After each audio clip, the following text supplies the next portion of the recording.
Here's part 3. Which is mechanical engineer. The mechanical engineer now, we're talking about coefficient of friction testing, looks at the data from the pull meter that one of us, the technicians, went out to collect. 30, 40 minutes, we talked about that out in the field, and verifies it. Verifies that it makes sense, and puts it in a PDF style report. We have photos that we've taken of where the slippage happened, any obstructions that we may have noticed. And the engineer compiles this into a report. Now, here's where the rubber hits the road, guys. It's that report. That's the product that we provide to my client, which is the personal injury case. So that's it. So I get paid from the attorney. I normally bill them within a week, and I get paid within 30 days. From what I get paid, I pay the technician, who usually isn't me, the technician who went out to collect that information, and I also pay the subcontractor, who is the engineer, a part. And then I take a part as the business owner and also for managing the process. And that, my friends, is coefficient of friction testing. So let me ask you, what is my name? What is the name of my company? What is the name of my, what I called bread and butter type of service? And we talked about coefficient of friction testing, which is more of a premier or premium rich service, right? Because I'm able to make a little bit more money on that service because of the level of complexity of that service, right? The first service was what that we talked about? Client signups or accident investigations. That's more of a transactional business. We do many of those a week.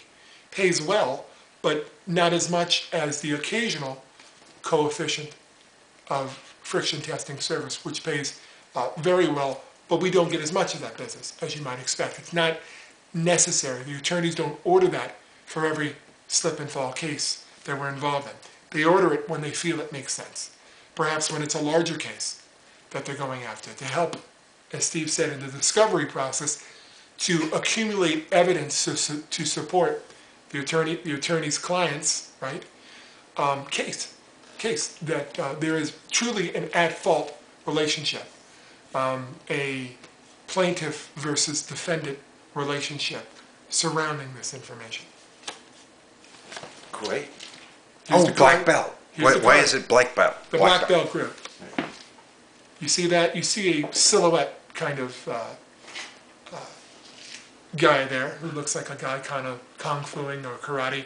That's actually a play on ideas of what is commonly understood. You know, when we say black belt in, in English and so on, and perhaps other languages, you immediately think of karate or something. But black belt actually doesn't come from that theme. It comes more from a business theme, and you could certainly search this on the internet.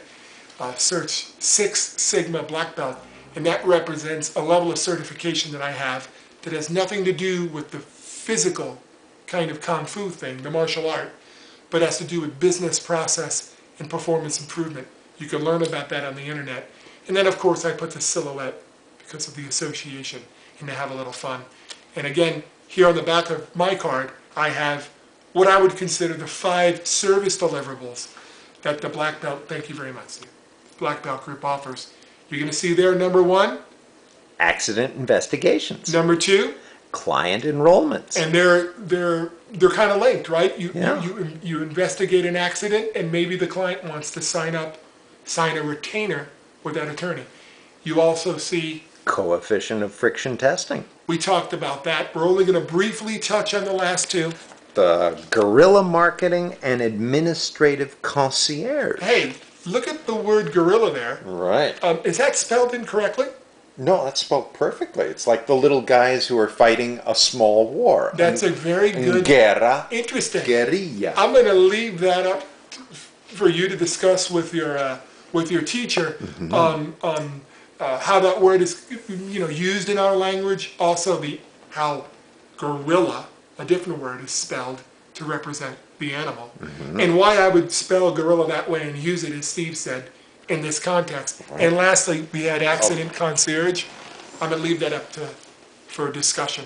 Because that can mean, excuse me, not accident, but administrative concierge. Fancy, if you will, but I'll let you guys discuss that. Thank you very much for this time.